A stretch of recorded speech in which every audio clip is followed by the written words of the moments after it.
Teamster Power 767 Reality Check with Jeff Schenfeld and Garfield Hooper.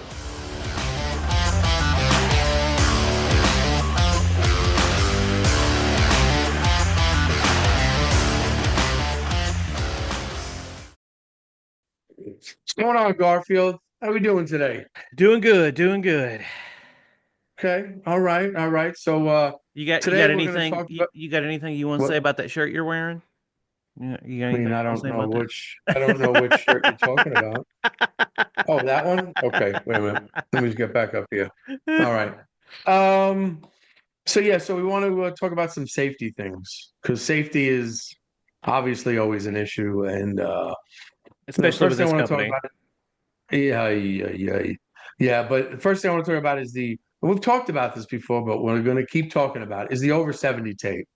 I mean, it's, going around the building just in the last 2 weeks, I have filed, I mean, just on the, no over 70 tape, I filed at least 8 of those. I mean, you can packages. I mean, I've taken pictures, 145-pound packages. Then you got packages that say 35 pounds and you can't even budget. So Yeah. you got to get you can Get the scales. get the scales and you check it and you can get that. They have that in the with the overgoods, wherever it is they have. I mean, you got to check that stuff. But the fact is, if something's that heavy and there's no tape on it, that's a problem. I mean, there's got to be over 70 tape everywhere. But one of the problems is, hey, where's the over 70 tape? Yeah. Sometimes it's just, I mean, it's nowhere. It's a problem. It's another safety issue. So what do we do when like in the hub? What do we do? That's got to go on the concerns log. We've Yes. talked about this before. If it's not on the concerns log, then their company's not going to do anything. And again, the long game on this is if you go down to the panel on on a safety issue, first thing they're going to ask is it on the concerns log? And you want that That's it. paperwork. You want that paper trail there. You want to say, "Hey, yeah, Yeah. we brought it up. We put it on the concerns log. The company chose not to address it." Yeah. Yeah. It's crazy. So, we got to get the over 70 tape. We got to make sure the company does what they have to do. They don't even put an emphasis on it, and I pointed it out to them. You always got to keep pointing it out, but it's just like the egress stuff, right? I Yeah. Oh, mean, yeah. Well, I mean, we had that huge fire in Arlington. yep, Was it last yep, week? yep, yep. That's certainly an egress issue that people need to pay attention to because you need to be able to get out of those trailers. If something happens, Yep. and if you've got 100 boxes piled up while you're trying to whether load or unload or whatever, if you've got a bunch of boxes piled up and you can't get over it, people can get stuck in those things. And it's not any better on the belts. Package cars have gone up in flames for things before. Yeah. It's a safety issue, and everybody wants to think it's like, oh, it'll never happen, it'll never happen, it'll never happen. Well, it never happens until it does, and then when Yeah. it does, everybody wants to say, well, the company wants to say, well, why was there so much egress here? It's like, well, I mean, we have a problem with it, but when we bring it up, none of the management wants to do anything about it. They want to keep cramming shit down our throats every day down the belt.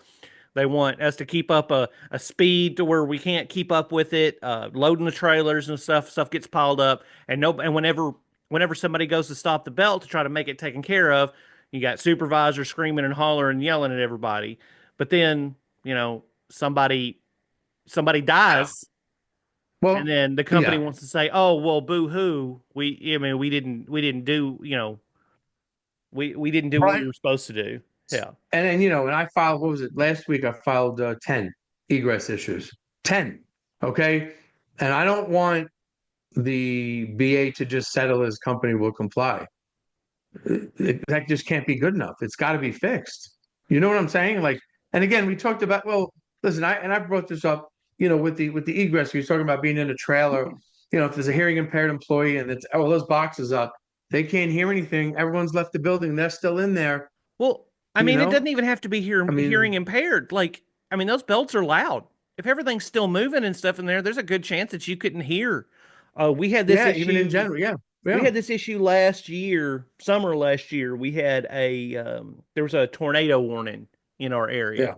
and Hmm. the tornado sirens were going off, like the warning sirens are going off in our building, and everybody just kept Yeah. working. I was coming in, I had just pulled into the building and was getting ready to clock out, and I was walking in, and like it's not even necessarily that everybody was just working. The sirens are quiet. Like I could barely hear them, and I was just Yeah. walking into the office. That's an We brought issue. that up to That's management. We put it on the concerns log. We haven't had an issue since, but I don't know if I don't honestly know if it's been fixed. But the thing yeah. is like we had a tornado warning. Something could have hit the building, and everybody would have just been at their stations, just still working along. Nobody would have known And anything. you know what? Someone might have died, and then it would have been like, oh, what could we have done better? Well, we know what we could have done better. The company should have known what they could do better. And we're trying to avoid these situations. Yeah, We're not trying to say, oh, here's an example of someone dying. We have to do something better. We want to prevent the injuries. We want to prevent the deaths. yeah. But, An the old company just, you know, an old UPS safety guy told me back when I was just going into driving. He said, and it's always stuck with me. Everyone's sorry when the ambulance comes.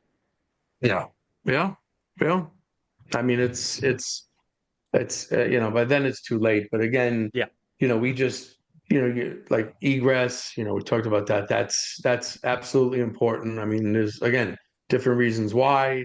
Um, but I remember you'd spoken a little while ago when we were talking about sanitary conditions. Yes. Yeah, Article 5 in the 5. National Master talks about sanitary condition. It mostly deals with like bathroom facilities and stuff like that.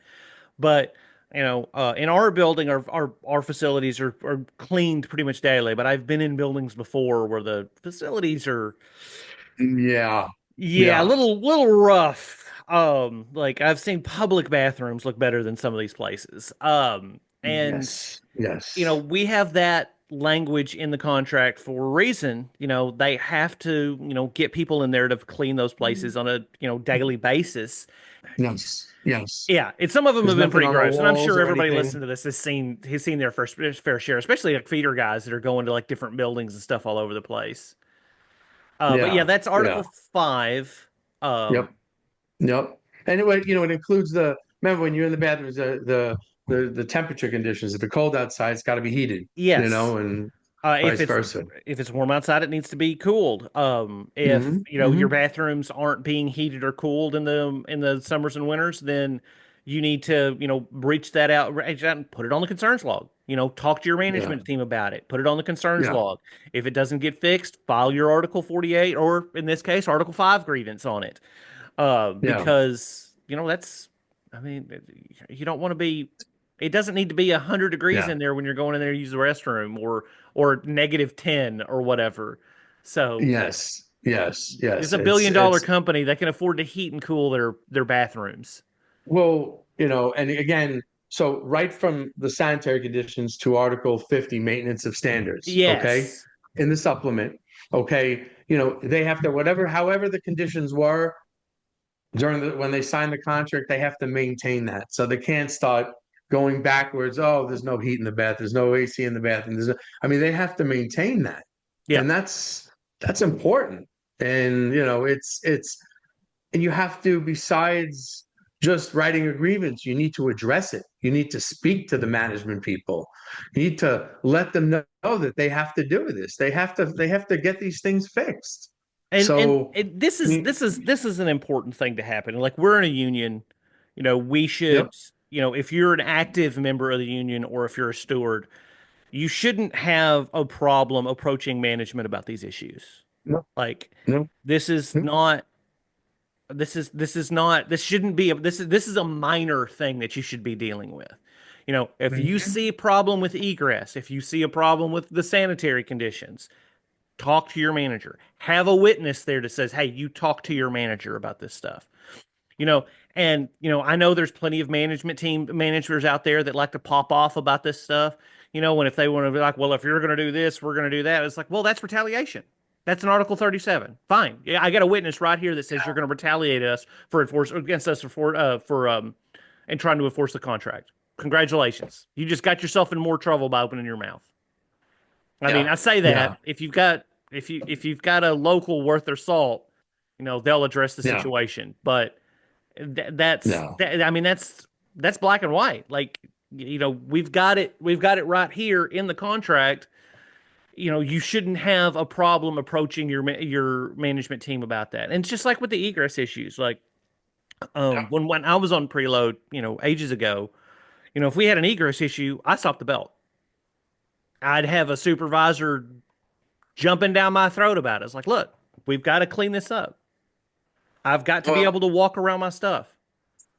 I have to preface something here. Yeah. I'm just, we got to be careful with that, with just stopping the belt. I'm just saying, because you'll get that, that management person who's like, wait a minute, impeding progress. I mean, mention it to them. But I mean, if it's an immediate issue, obviously, but Yeah. what I've seen is they've tried to, and it doesn't hold. But and listen, we know, me and you. I mean, it is what it is. Like it's like you're gonna deal with a supervisor that tries to do bullshit like that. But if you're like, I'm not saying stop the belt because a couple of packages fell off the belt. I'm talking Yes. if shit starts to pile up and you can't get around your area, stop the damn belt.